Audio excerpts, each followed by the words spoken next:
The moment Yarrick Yates saw the orc woman trace her thick finger along the faded symbols of the ancient map, her tusked mouth forming words in a language dead for 3 centuries, he felt something crack open in his chest that had nothing to do with scholarship and everything to do with wonder. He had been searching for someone who could decipher these maps for 5 years, ever since he had discovered them in the basement of a burned monastery near the borderlands.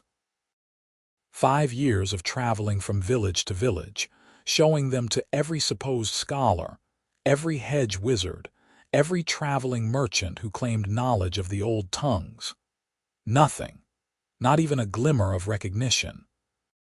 The maps had become his obsession, beautiful and mysterious things drawn on treated leather, marked with symbols that predated any written language he had studied at the university.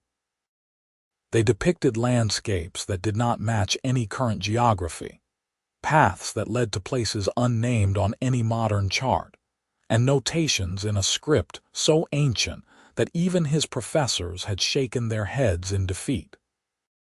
Then he had come to this frontier settlement, barely more than a trading post at the edge of the great northern forests, looking for supplies before heading back toward civilization and admitting defeat.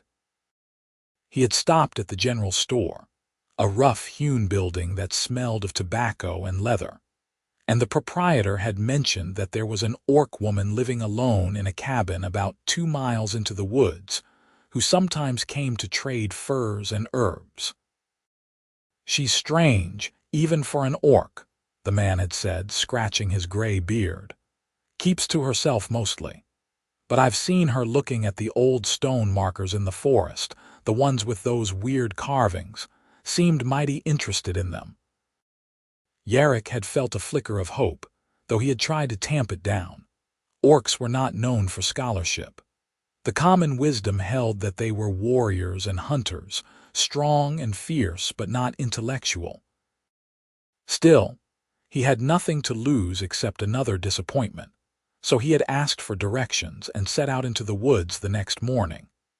The cabin was small and well-maintained, built solidly against the base of a hillside with a garden plot to one side where he could see herbs growing in neat rows. Smoke rose from the chimney, and a few pelts hung drying on a wooden frame. Everything spoke of competence and self-sufficiency. When the door opened after his knock, he found himself looking up at a woman who stood nearly 7 feet tall, her shoulders broad and her arms corded with muscle. Her skin was the deep green of forest moss, and small tusks curved up from her lower jaw, giving her mouth a fierce appearance even when she was not smiling.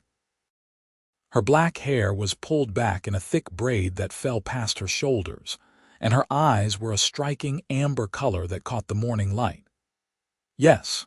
Her voice was low and cautious, her hand resting on the doorframe in a way that suggested she could slam the door shut very quickly if needed. "My name is Yarrick Yates. I'm a scholar from the Southern University. I was told you might be interested in old stone markers and ancient carvings." He kept his voice respectful and his hands visible, knowing that a lone orc woman would have good reason to be wary of human strangers. Her eyes narrowed slightly. "Who told you that?" "The proprietor of the general store in the settlement. I'm not here to cause any trouble. I have something I've been trying to understand for years, and I'm hoping you might be able to help me."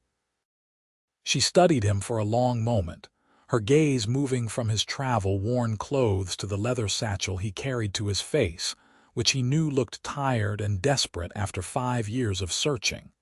Finally, she stepped back from the doorway. "Come in, then. But keep your hands where I can see them."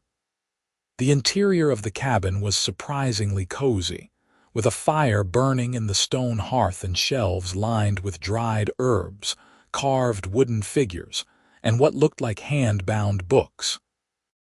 A table sat near the window, covered with papers and what appeared to be charcoal rubbings of stone carvings. Yarrick felt his pulse quicken at the sight. "You study the old markers," he said, unable to keep the excitement from his voice. "I do." She gestured to a chair at the table. "Sit. Tell me what you want." He sat and carefully removed the maps from his satchel, unwrapping them from their protective oilcloth. He laid them out on the table, smoothing them flat with reverent hands. The firelight caught the faded lines and symbols, making them seem almost alive. The orc woman leaned over the table, and he saw her entire body go still. Her amber eyes widened, and she sucked in a sharp breath. Then, slowly, carefully, she reached out and touched one of the symbols with her fingertip. "Where did you get these?" Her voice was barely above a whisper. "A burned monastery near the southern borderlands. They were hidden in a sealed chest in the basement, protected from the fire. I've been trying to find someone who can raid them ever since." She pulled her hand back and straightened, her expression guarded again. "Why do you think I can raid them?" "Can you?" She looked at him for a long moment, and he could see the calculation in her eyes, the weighing of trust against risk. Finally, she turned back to the maps and pointed to a cluster of symbols in the upper corner of one of them. "This says the walking paths of summer, when the rivers run low and the stones speak clearly. This symbol here means sacred, and this one means hidden. Together, they mark routes that were used for pilgrimages to holy sites that were deliberately kept secret from outsiders." She moved her finger along a curved line. "This is not a river, it's a ley line, a path of old magic that runs through the earth. The old peoples used them to navigate because they could feel them underfoot."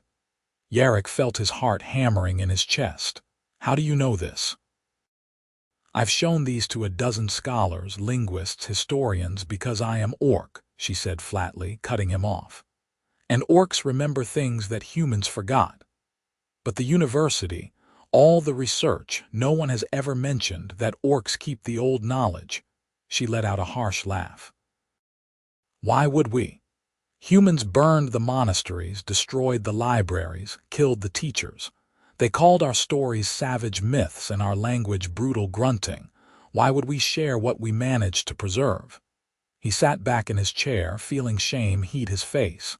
She was right, of course. The history of human-orc relations was written in blood and prejudice. Even now, orcs were treated with suspicion and hostility in most human settlements, relegated to the fringes, seen as dangerous outsiders. "I'm sorry," he said quietly. "You're absolutely right. I have no right to expect you to help me, but I'm asking anyway because these maps could represent something important, knowledge that shouldn't be lost." She studied him again, her amber eyes searching his face. "What do you want with them? To become famous? To sell them to some rich collector?" "I want to understand them. I want to know where these paths lead, what these holy sites were, why they were important. I'm a scholar. Knowledge for its own sake is enough for me." "Knowledge is never just for its own sake," she said, but there was less hostility in her voice now.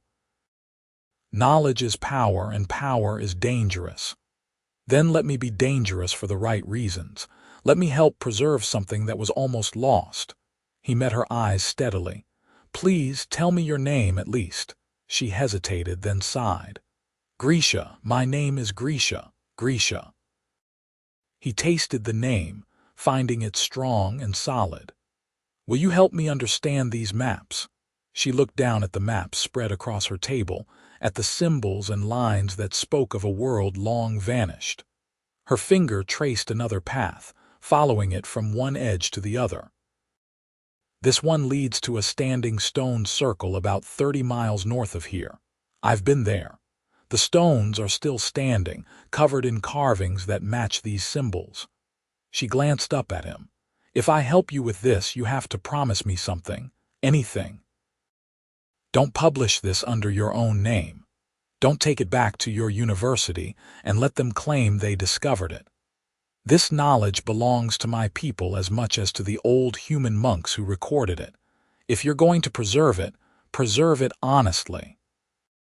Yarrick felt something shift in his chest, a realignment of priorities he had not expected.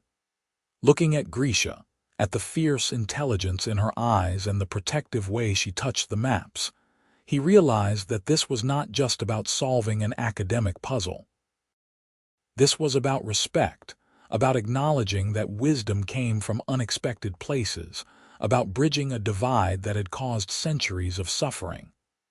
"I promise," he said, and meant it with every fiber of his being. "I'll credit the orc traditions that preserved this knowledge. I'll make sure everyone knows where it came from." She studied him for another long moment, then nodded slowly. "All right, I'll help you, but this won't be quick. These maps are complex, and I'll need to cross-reference them with the stone markers and the oral histories I know. It could take weeks. Maybe months." "I have nowhere else to be," Yarrick said, and realized it was true. After 5 years of searching, the idea of finally understanding these maps was worth any amount of time. Grisha pulled out a chair and sat down across from him, drawing the largest map toward her. "Then we start with the basics. This script is called Old Speak in my language, though humans called it Primordial Script. It predates both orc and human civilizations as you know them. Both our peoples descended from groups that spoke this language, but we went different ways after the Great Splitting. The Great Splitting, that's what the old stories call it. A time when magic was failing, when the land itself was changing. Communities scattered, adapted, became what we are now. But before that, humans and orcs were not so different. We worshipped at the same sacred sites, walked the same pilgrim paths." She tapped the map. "These paths."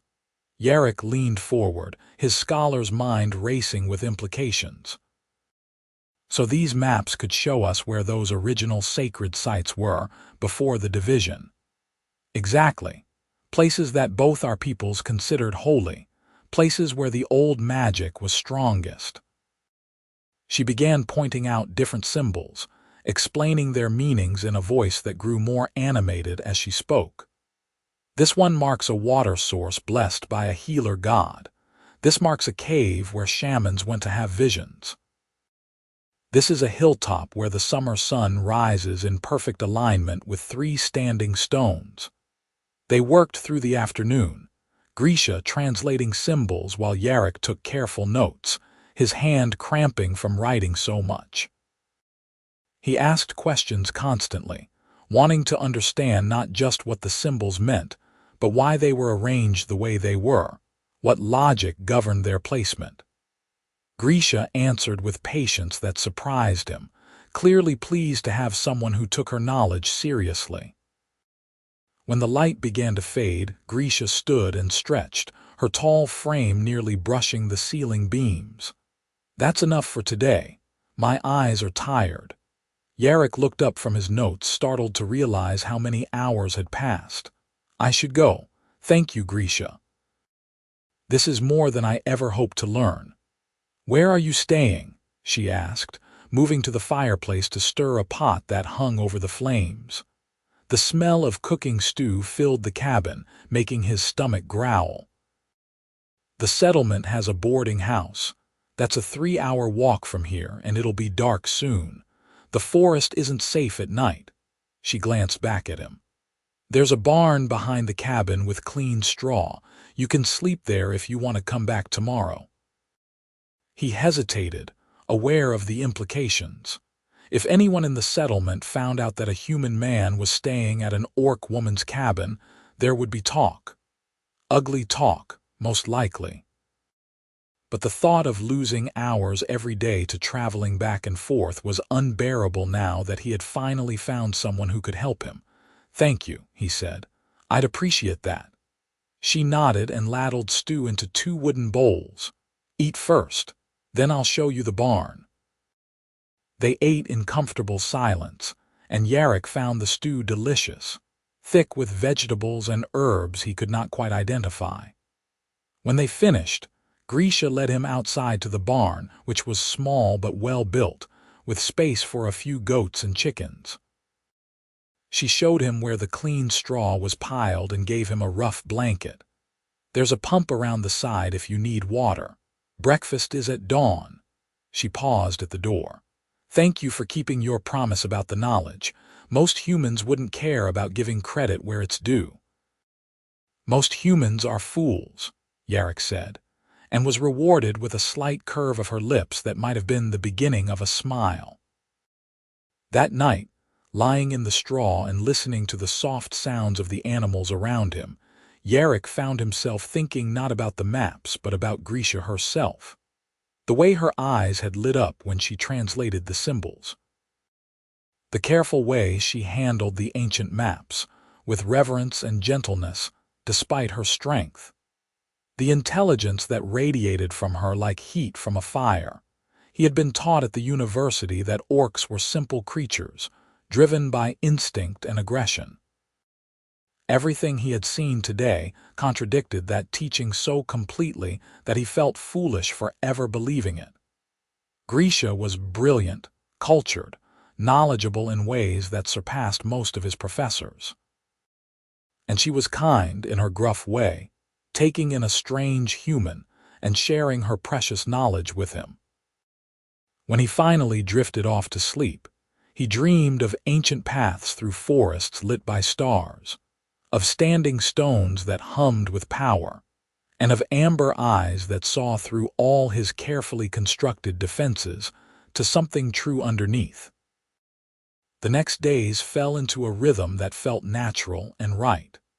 Yarrick would wake at dawn to find Grisha already up, tending her garden or preparing a simple breakfast. They would eat together, then spend the daylight hours bent over the maps, working through translation and interpretation. Grisha would explain symbols and their contexts, drawing connections to oral histories and physical sites she had visited. Yarrick would take notes and ask questions, his understanding deepening with every conversation. In the evenings, they would walk to some of the closer stone markers that Grisha knew about, comparing the maps to the actual carvings. Yarrick learned to see the pattern she described, the way certain symbols clustered around water sources or hilltops, the logic of the old sacred geography. He also learned about Grisha herself, in small details she let slip. She had lived alone for 3 years, having left her clan after they rejected her desire to study human settlements and learn their language. She supported herself through hunting and herbalism, trading with the settlement but never fully welcomed there. She read constantly, having taught herself from books she bought or bartered for, hungry for knowledge that most orcs considered useless. "My mother said I was chasing smoke," Grisha told him one evening as they stood before a standing stone covered in spiral carvings. "That learning human ways would only bring pain. She was probably right, but I couldn't stop myself. I wanted to know why we were so divided, why we couldn't see each other clearly anymore." "Do you miss your clan?" Yarrick asked, tracing one of the spirals with his finger, feeling the deep grooves worn by time and weather. "Sometimes, but I don't regret leaving. I've learned more in 3 years on my own than I would have in a lifetime following their rules." She looked down at him, her expression thoughtful. "You're not what I expected either.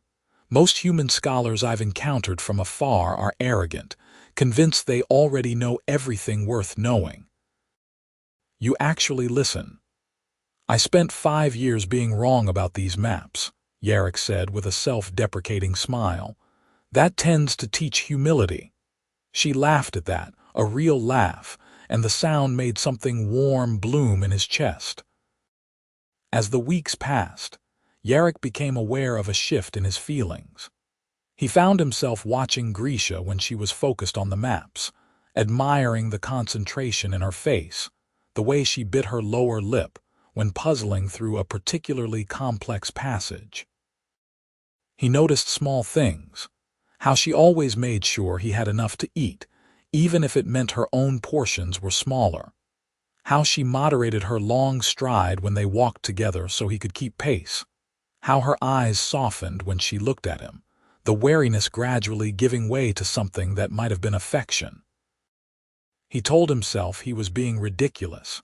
He was a human scholar, and she was an orc woman living in self-imposed exile. There was no future in whatever he was feeling, but his heart seemed not to care about practical considerations. It sped up when she smiled at him. It ached when he saw the loneliness in her eyes. It sang when she laughed at something he said. One morning, after he had been staying at the cabin for nearly a month, Grisha announced that they should take a longer journey. "There's a stone circle about 30 miles north, the one I mentioned the first day. If we're going to fully understand these maps, you need to see it. The carvings there are the most complete examples I've found." She was packing supplies into a leather backpack as she spoke. "It'll take 2 days to get there, and we should spend at least a day examining the site, maybe 3 or 4 days total." Yarrick felt a thrill of excitement. "When do we leave?" "Now, if you're ready. The weather is good, and I want to make the first waypoint before dark." They set out within the hour, walking north into forest that grew denser and older with every mile. Grisha led the way with the confidence of someone who knew the land intimately, pointing out landmarks and paths that were invisible to Yarrick's untrained eyes. They talked as they walked, the conversation flowing easily between discussions of the maps and more personal topics. Grisha told him about growing up in an orc clan, about the strict hierarchies and the constant emphasis on strength and combat prowess. Yarrick told her about the university, about the dusty libraries and the petty academic feuds, about feeling like he never quite fit into the world of pure scholarship, because he wanted to be out in the world finding things rather than just reading about them. "That's why I went to the borderlands in the first place," he explained as they stopped beside a stream to refill their water skins. Everyone else was content to study the same old texts, recycling the same arguments. I wanted primary sources, original discoveries. I wanted to find something that would change how we understood history. "And instead you found me," Grisha said, a hint of amusement in her voice. "Best discovery I ever made," Yarrick said, and then felt his face heat as he realized how that sounded. Grisha looked at him for a moment, something unreadable in her amber eyes, then turned away to shoulder her pack. "We should keep moving." They reached the first waypoint as the sun was setting, a small clearing beside a rock outcropping that provided natural shelter. Grisha built a fire with practiced efficiency while Yarrick gathered more wood. They ate dried meat and trail bread, washing it down with water flavored with herbs from Grisha's garden. As night fell and the stars emerged overhead, Yarrick found himself acutely aware of how alone they were, far from any settlement or other people.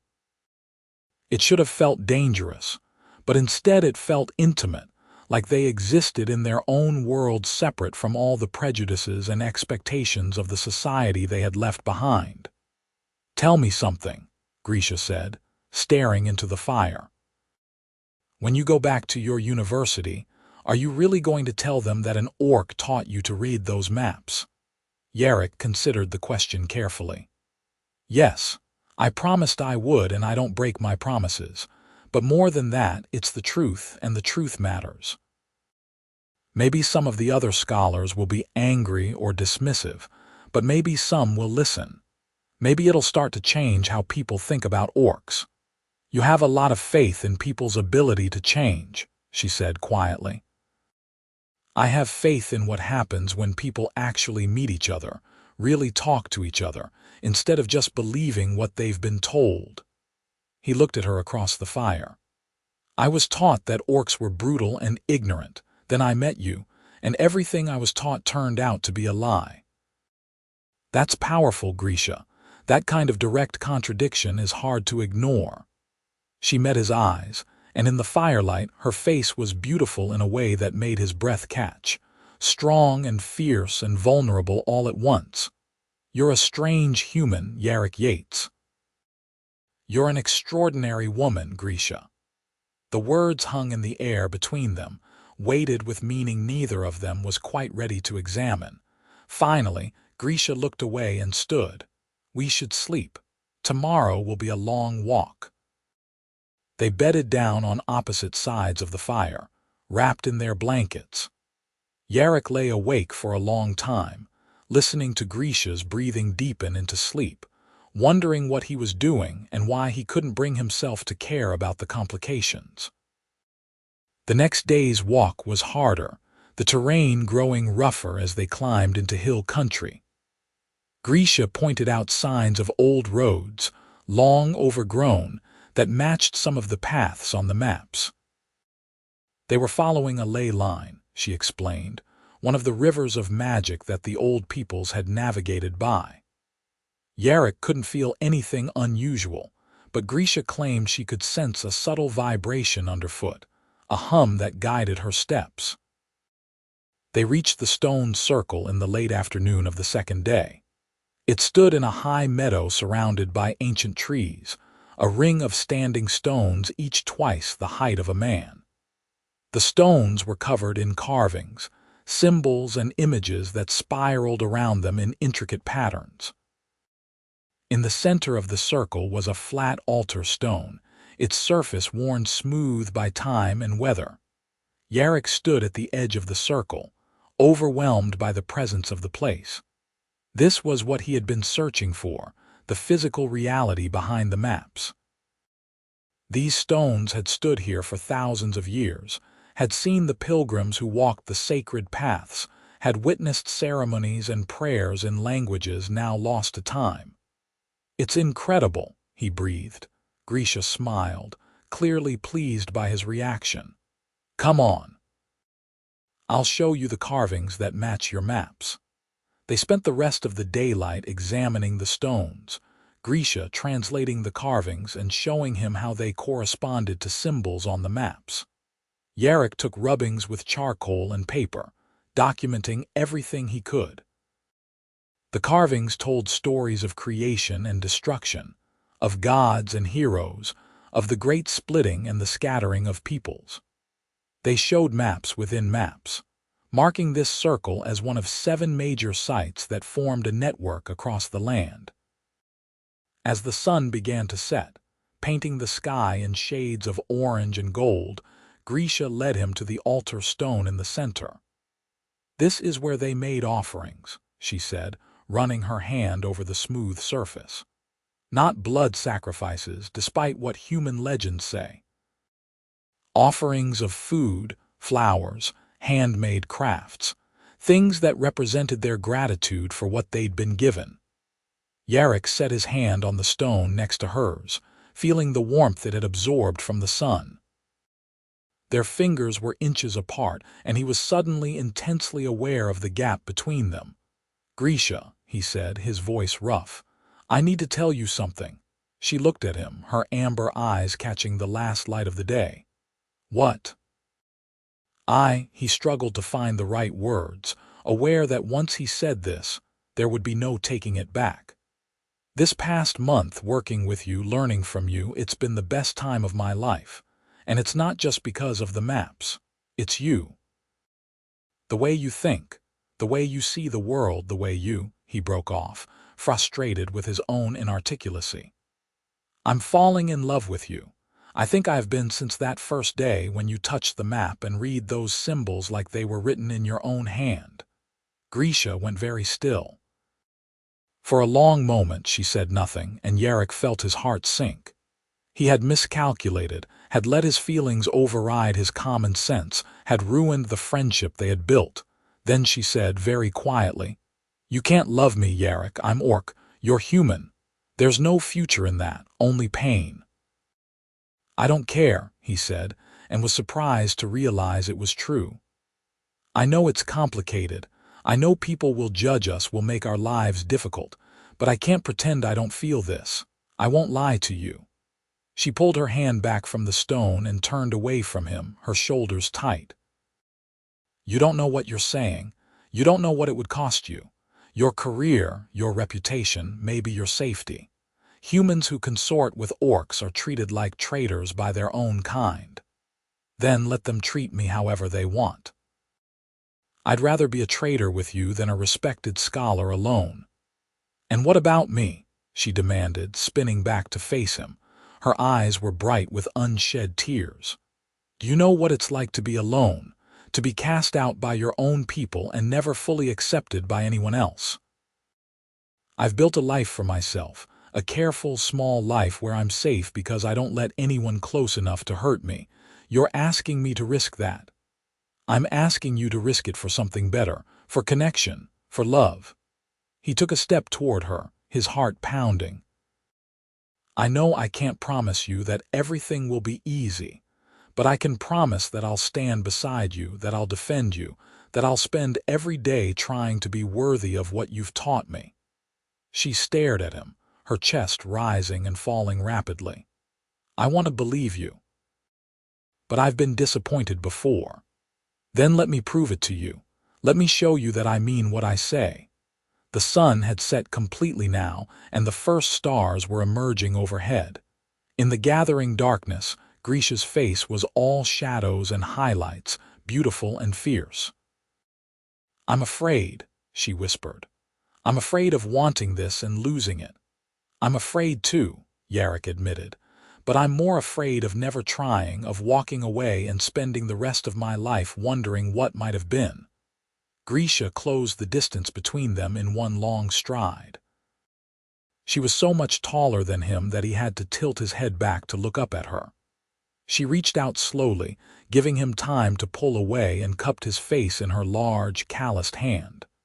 "If we do this," she said, "there's no going back. Once we cross this line, everything changes."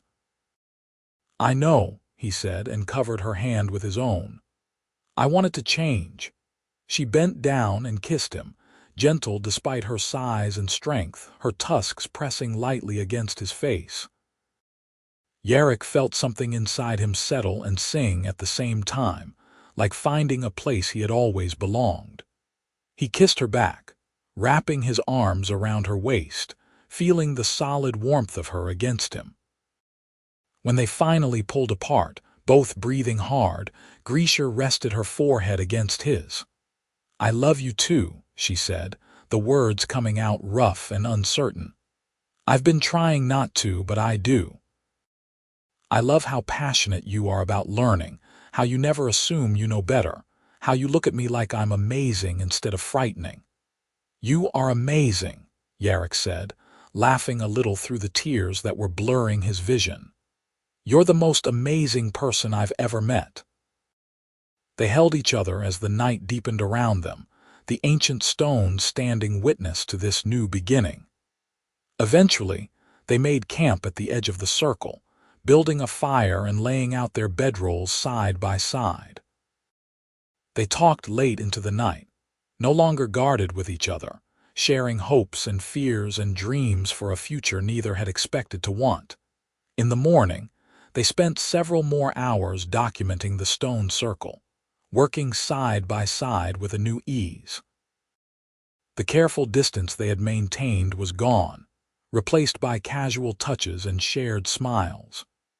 Yarrick found himself constantly aware of Grisha, of her presence and her warmth, and he could tell from the way she kept glancing at him that she felt the same. On the journey back to the cabin, they walked close enough that their hands brushed with every other step. By the second night, they didn't bother setting up separate bedrolls, instead sleeping curled together under Grisha's larger blanket. When they finally reached the cabin, it felt like coming home in a way Yarrick had never experienced before. This small, rough building in the middle of the wilderness felt more right than any place he had ever lived.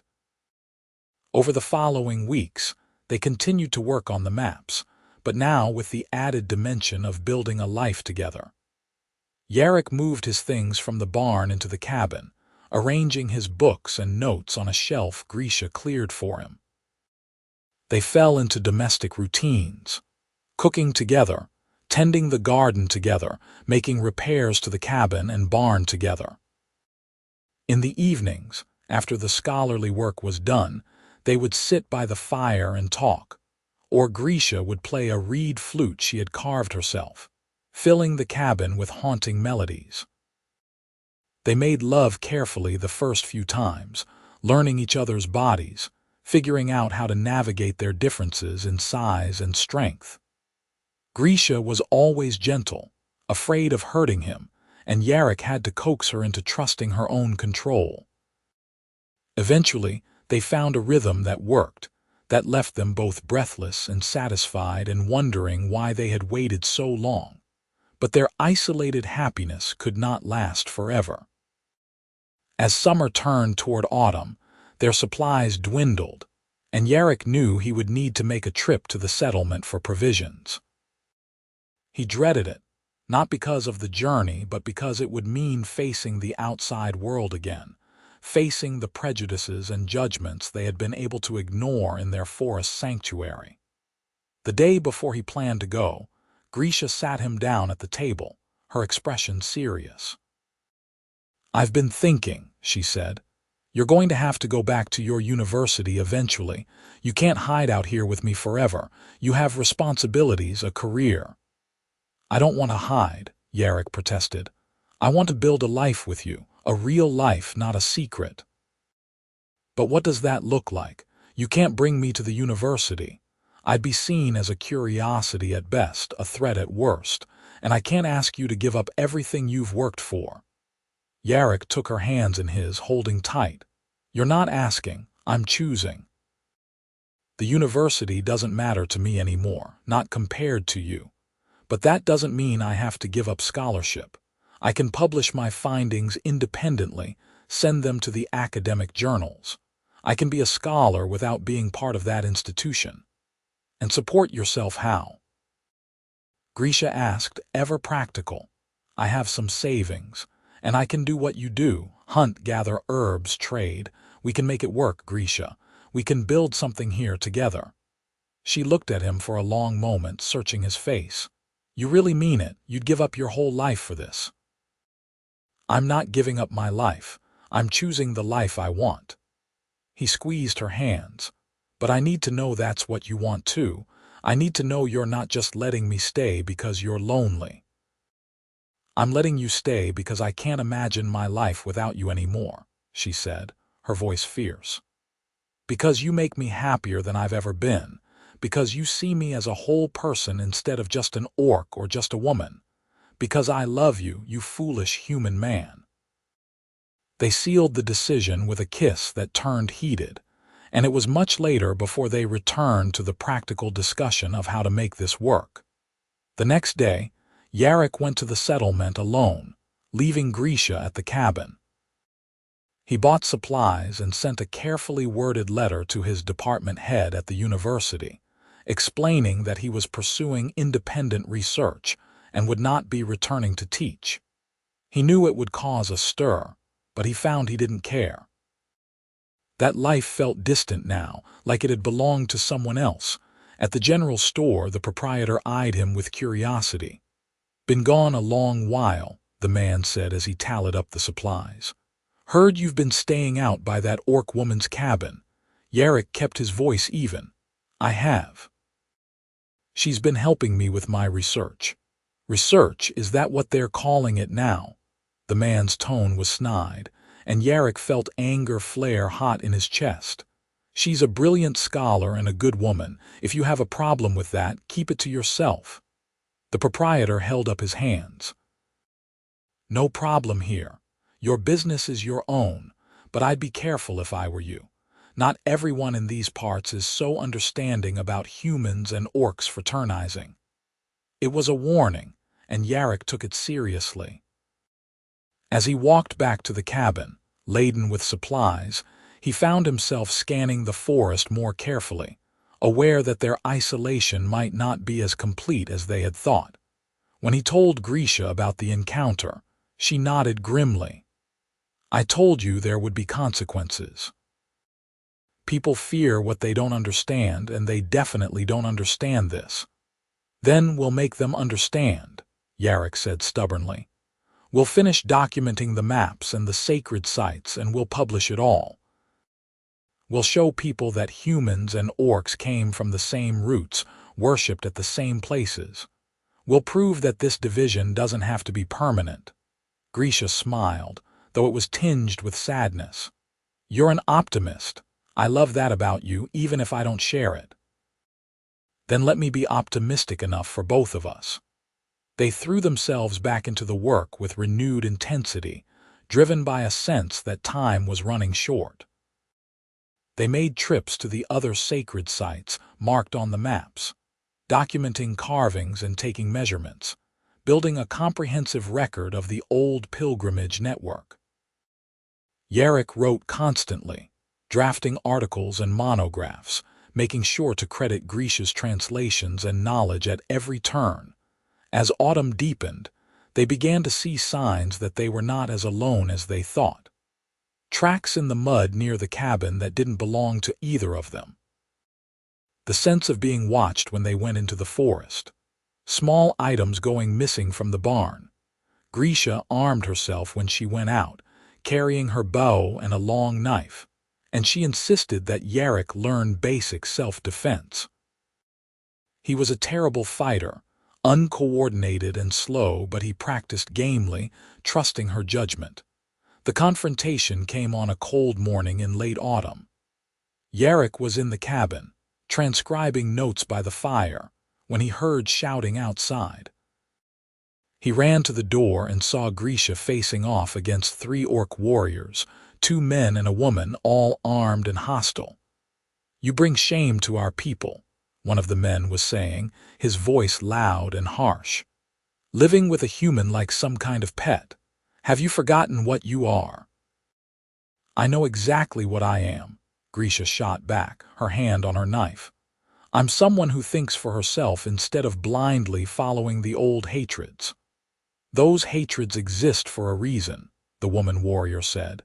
"Humans can't be trusted. They take and take until there's nothing left. That one is using you for his research, and when he's done, he'll leave you here alone again." "You don't know anything about him," Grisha said, her voice dangerous now.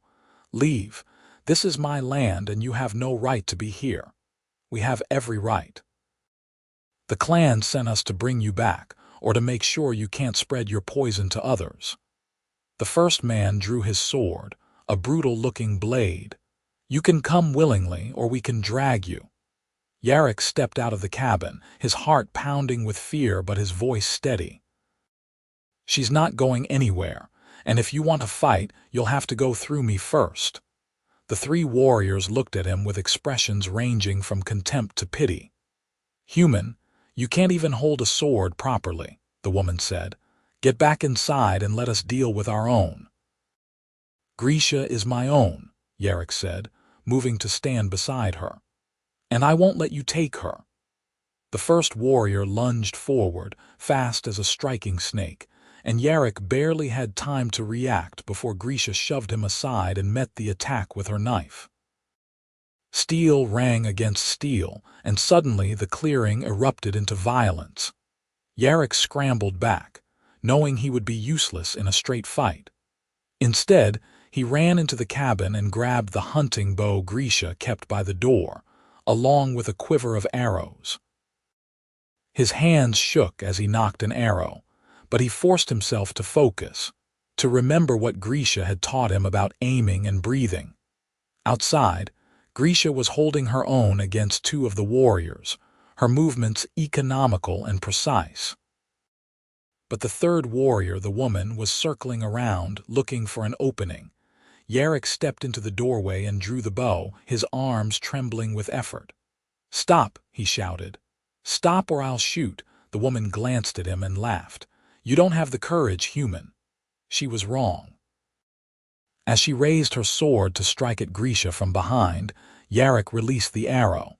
It flew true, sinking into the warrior's shoulder. She screamed and dropped her weapon, staggering backward. The other 2 warriors froze, shock clear on their faces.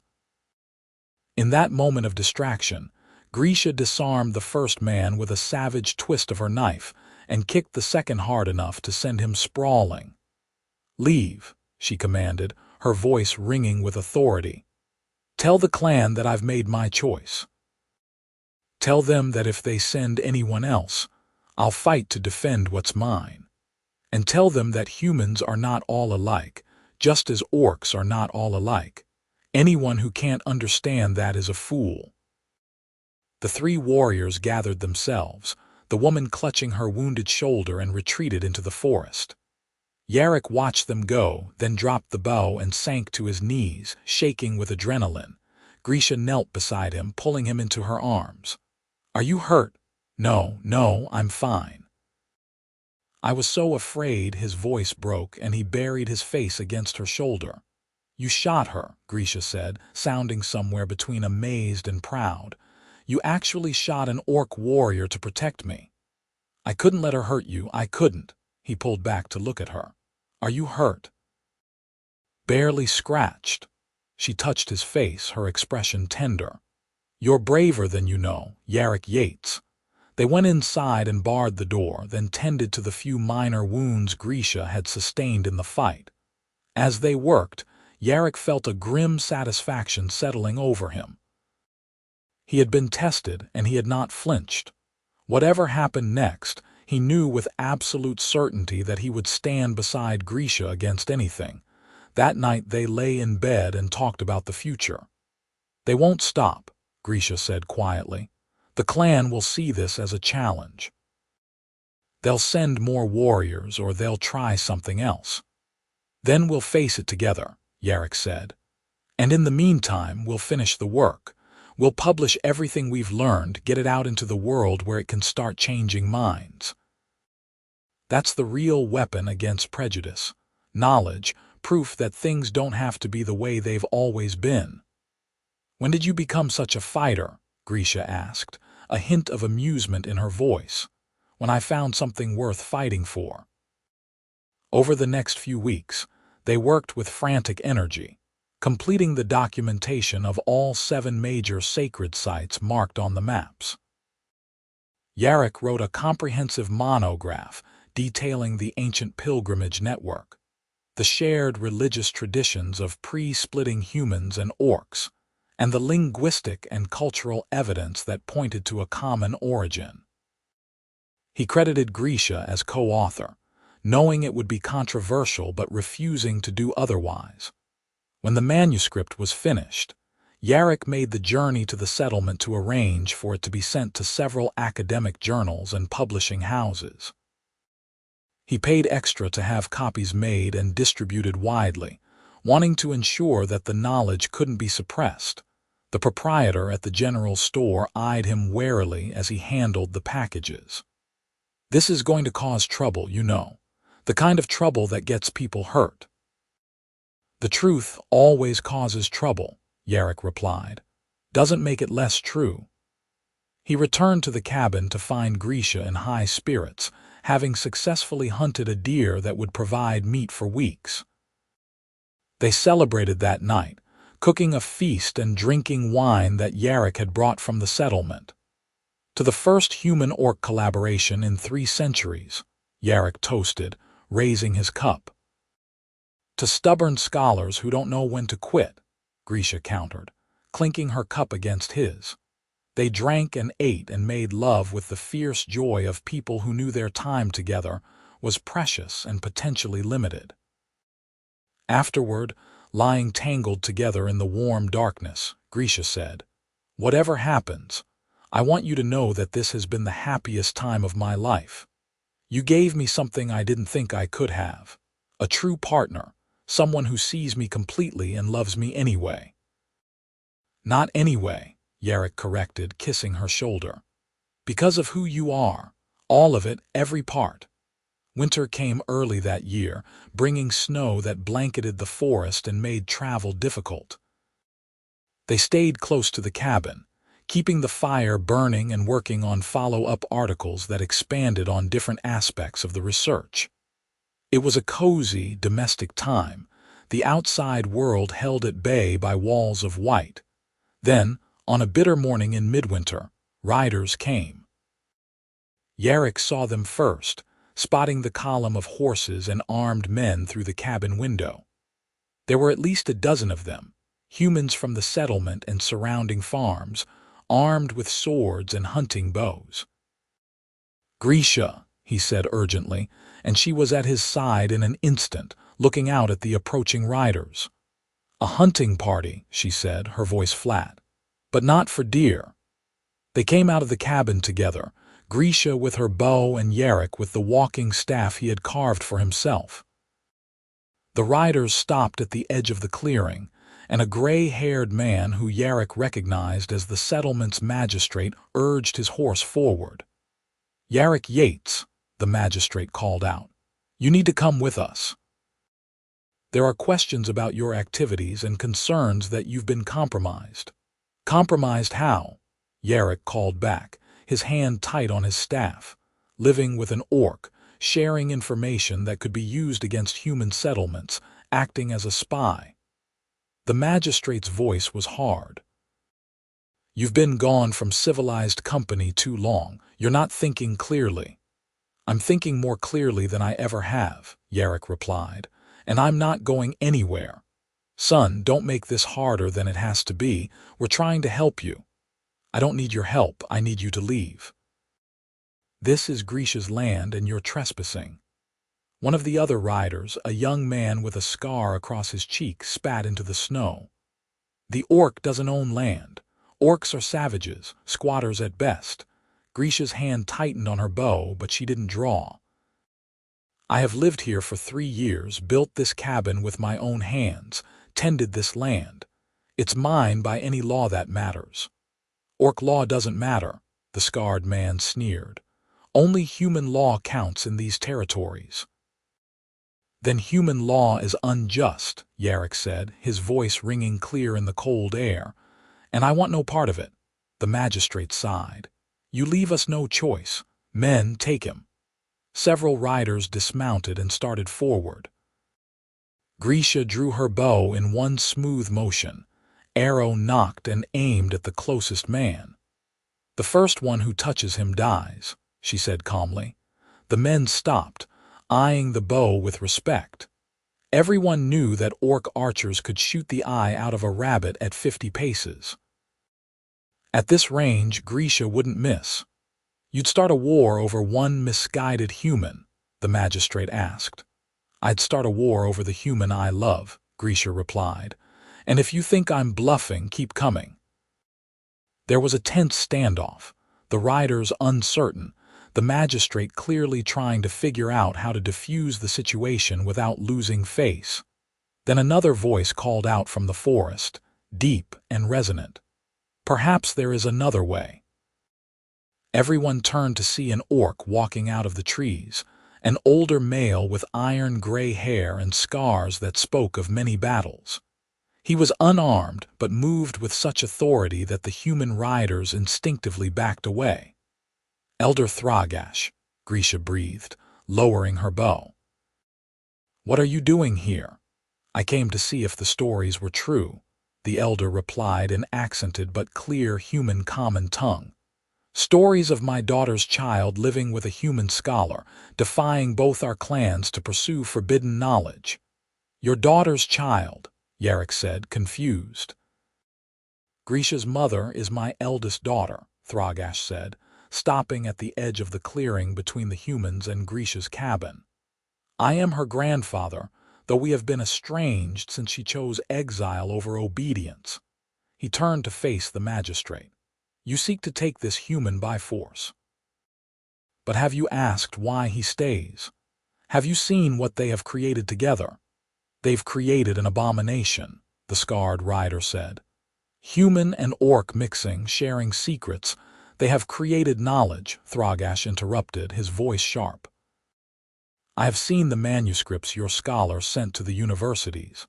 I have read the translations, seen the evidence of our shared past.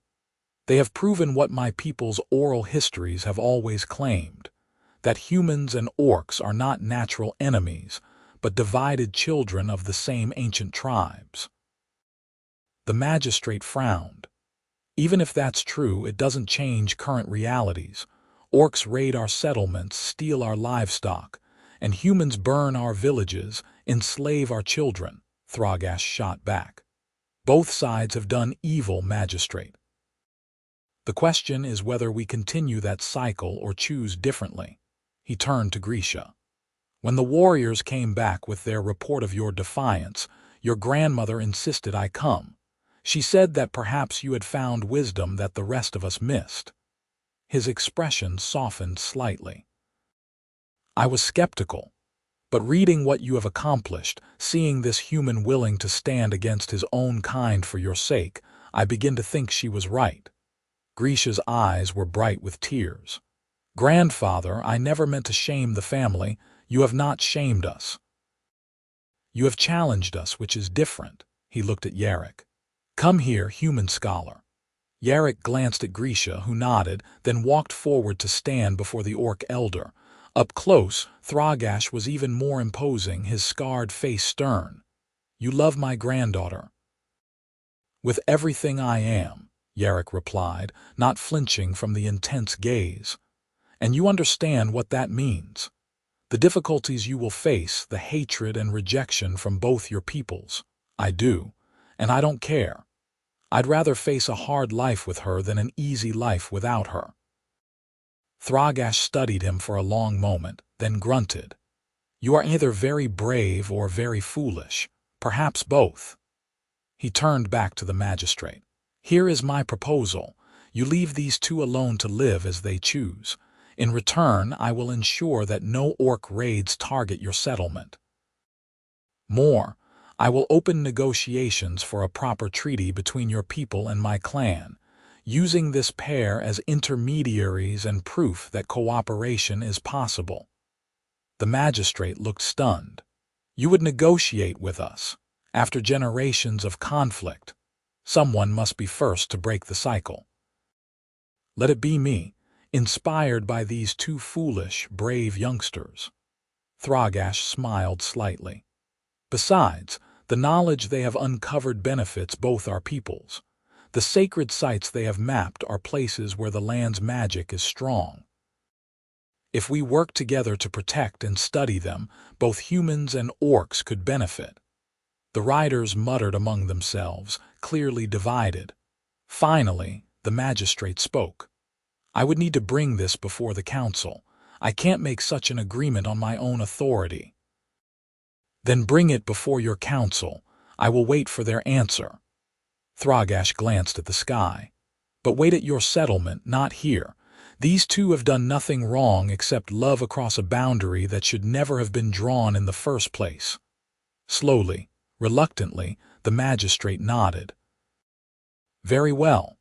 But Yarrick Yates, you will need to come and testify before the council, explain your research and your intentions." "I will," Yarrick agreed. "Gladly." The riders mounted up and retreated, leaving Yarrick, Grisha, and Flourishes standing in the snowy clearing. When they were gone, Grisha rushed forward and embraced her grandfather, who grunted but hugged her back with obvious affection. "Thank you," she whispered. "Thank you for coming, for speaking for us. Thank your grandmother. She is the one who convinced me." He pulled back and looked at her seriously.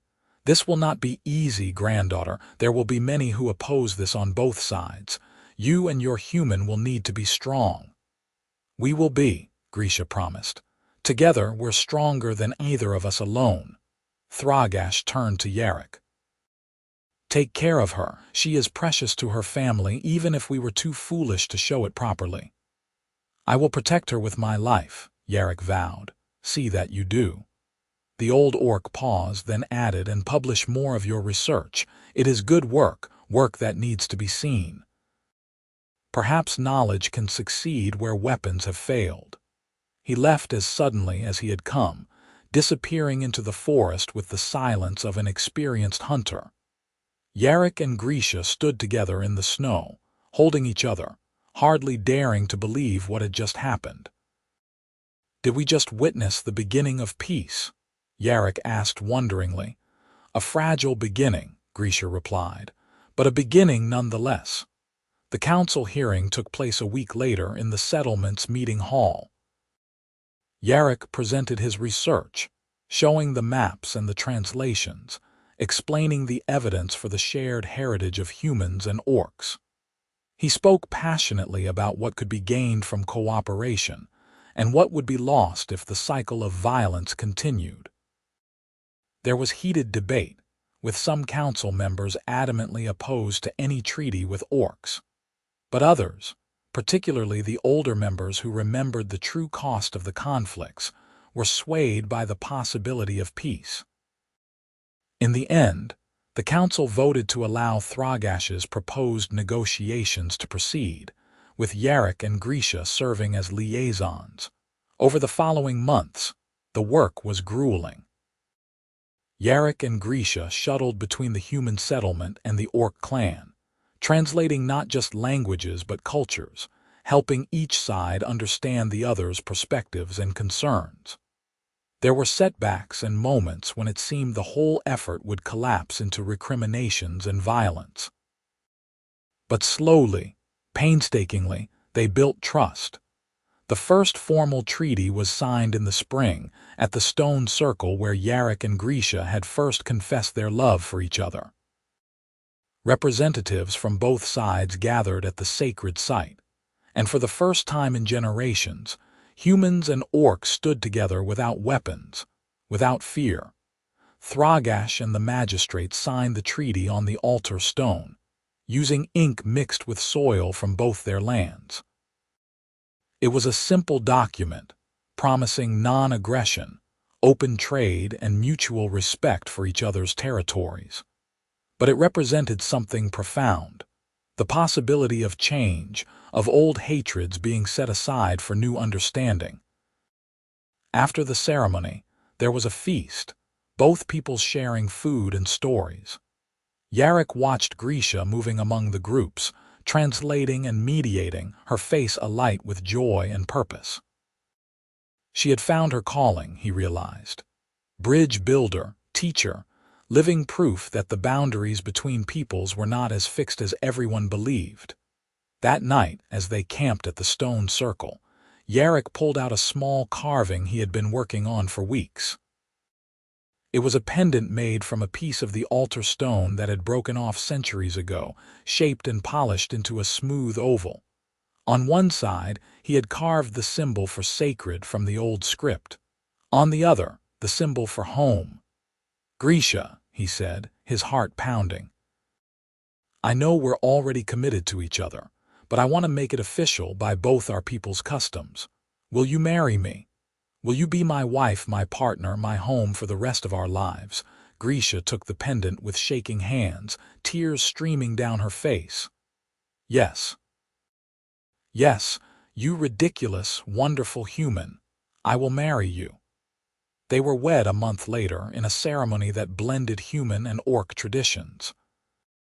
Grisha's grandmother wove a bonding cord from fibers she had dyed herself, while Yarrick's mother, who had made the difficult journey from the south, provided rings engraved with their names. The ceremony took place at the stone circle, with representatives from both peoples witnessing their vows. Yarrick looked up at his bride, at this extraordinary woman who had changed his entire world, and spoke the words he had memorized in both human common tongue and orcish. "I pledge you my heart, my mind, my strength. I will stand beside you in joy and sorrow, in peace and conflict, until the day I die." Grisha's voice was strong and clear as she replied, "I pledge you my courage, my wisdom, my protection. I will honor you, challenge you, and love you in this life and whatever comes after." They tied the bonding cord around their joined hands, and Yarrick's mother placed the rings on their fingers. Then, with the ancient stones bearing witness, they kissed as husband and wife, and the gathered crowd, human and orc alike, cheered. The celebration lasted well into the night, with music and dancing and stories shared across the divide. Yarrick danced with Grisha under the stars, her laughter ringing out like bells, and thought that he had never been happier or more certain of his choices. Over the next several years, Yarrick and Grisha became fixtures in both communities, respected as scholars, mediators, and pioneers of a new kind of relationship. They continued to research and document the ancient sacred sites, publishing extensively and training others, both human and orc, in the art of translation and interpretation. The stone circles became places of pilgrimage again, not for religious reasons, but as symbols of the shared heritage that could unite rather than divide. They built an addition onto the cabin, creating space for a larger library and a dedicated workspace. Students began to come to them, young humans and orcs eager to learn the old script and the history it preserved. Grisha proved to be a gifted teacher, patient and thorough, while Yarrick excelled at making connections between disparate pieces of information. The treaties held and expanded. Trade routes opened between the settlement and the orc clan, bringing prosperity to both. There were still incidents, still prejudices to overcome, but the foundation had been laid for something better. 3 years after their wedding, Grisha gave birth to a daughter. The pregnancy had been difficult. Half-orc children were rare, and Grisha's body struggled with the demands, but both mother and baby survived. They named her Kira, using a name that existed in both human and orc languages, meaning light in the old tongue. Yarrick held his daughter for the first time and felt his heart expand in ways he had not known were possible. Kira had her mother's green skin, though lighter in shade, and her father's brown eyes. Small tusks were just visible when she yawned, and her ears had the slight point of her mother's pupil. She was beautiful and perfect, and Yarrick knew that her very existence was a statement of hope, proof that the boundaries between peoples could not just be crossed, but transcended. Grisha recovered slowly from the birth, and Yarrick devoted himself to caring for both wife and daughter. He learned to swaddle Kira properly, to recognize her different cries, to soothe her when she was fussy. Watching his wife nurse their child, her strong hands cradling that tiny body with such gentleness, Yarrick felt that his life was complete in a way he had never imagined it could be. The christening ceremony was another blend of traditions, held at the stream near the cabin with both families present. Yarrick's mother wept as she held her granddaughter, overcome with joy despite her initial misgivings about her son's choice of bride. Grisha's grandmother blessed the child with water from the stream and words in the old tongue, welcoming her into the clan. "This child will walk between worlds," the old orc woman said, her voice resonant. "She will be a bridge, like her parents. Guard her well, for she carries the future in her small hands." As Kira grew, it became clear that she had inherited the best of both parents. She was strong and quick like her mother, but with her father's curiosity and love of learning. She learned to read before she could properly walk, devouring books in both human and orc scripts. She asked endless questions about everything, driving her parents to deeper and deeper explanations until they laughed in exhausted admiration. The cabin became a true school, with students coming from ever greater distances to study the old knowledge. Yarrick and Grisha taught together, complementing each other's strengths, and their students went out into the world, carrying the message that cooperation and understanding were possible. On their 5th wedding anniversary, Yarrick and Grisha returned to the stone circle where they had first confessed their love. They left Kira with her grandmother and made the journey alone, retracing those first steps. The meadow was exactly as Yarrick remembered it, peaceful, timeless, sacred.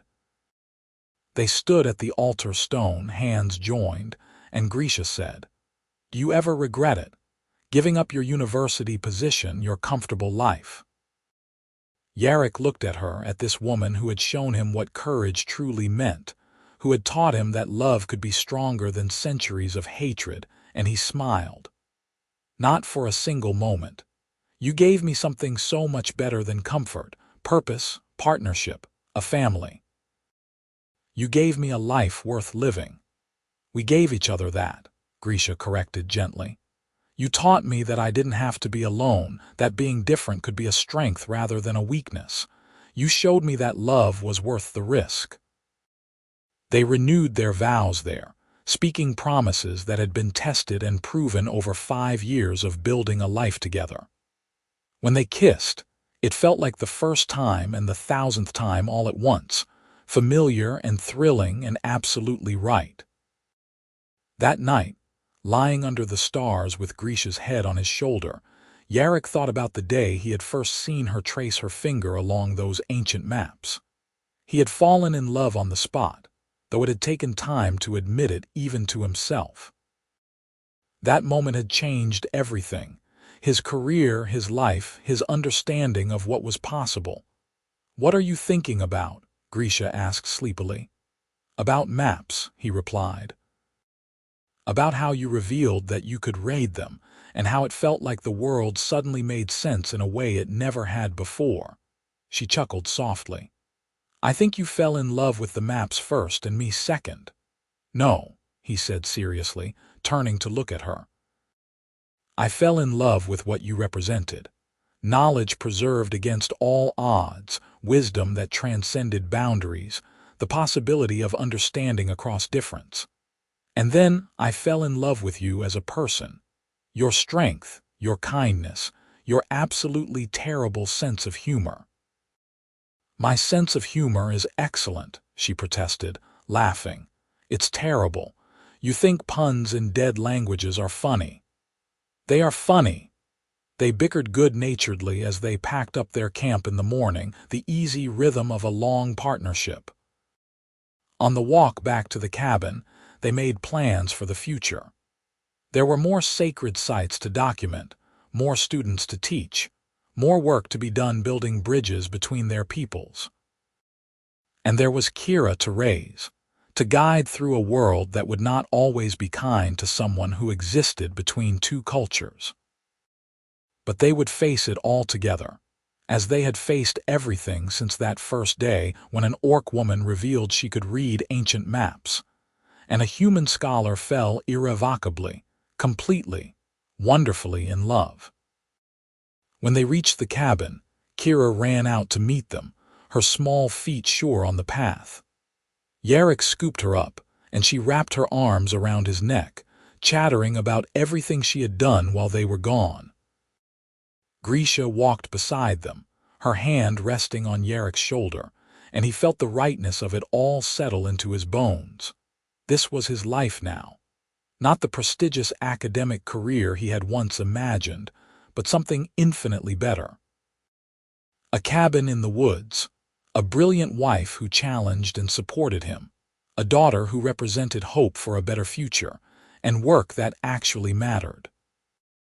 He was mapping not ancient pilgrimage paths, but the roads toward understanding, not charting lost sacred sites, but finding common ground between divided peoples. As they entered the cabin and Grisha began preparing dinner while Kira showed Yarrick the new words she had learned to write, he realized that he had found his own sacred site, his own holy ground. It was not a circle of standing stones or a hilltop where the sun rose in perfect alignment.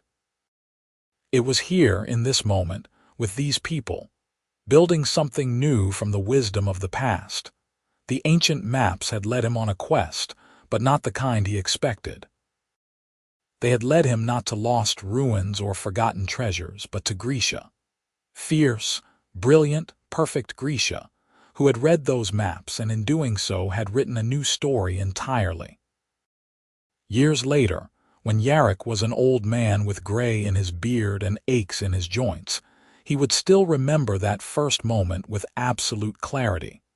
The way the firelight had caught the maps, the way Grisha's finger had traced the symbols with such confidence, the way his heart had seized in his chest, recognizing something true and essential even before his mind could articulate it. He had spent 5 years searching for someone who could read those maps, and in finding her, he had found everything else that mattered: love, purpose, family, home. The maps themselves had turned out to be just the beginning. the key that unlocked not ancient secrets, but a future neither of them had dared to imagine. And as he sat in his chair by the fire, watching Grisha teach their granddaughter the old script while their daughter supervised with proud maternal eyes, Yarrick Yates knew that he would not change a single thing about the path that had led him here. Every choice, every risk, every moment of fear and doubt had been worth it for this. A life rich with meaning, full of love, and forever entwined with the extraordinary orc woman who had revealed she could read the ancient maps, and in doing so had shown him how to read his own heart.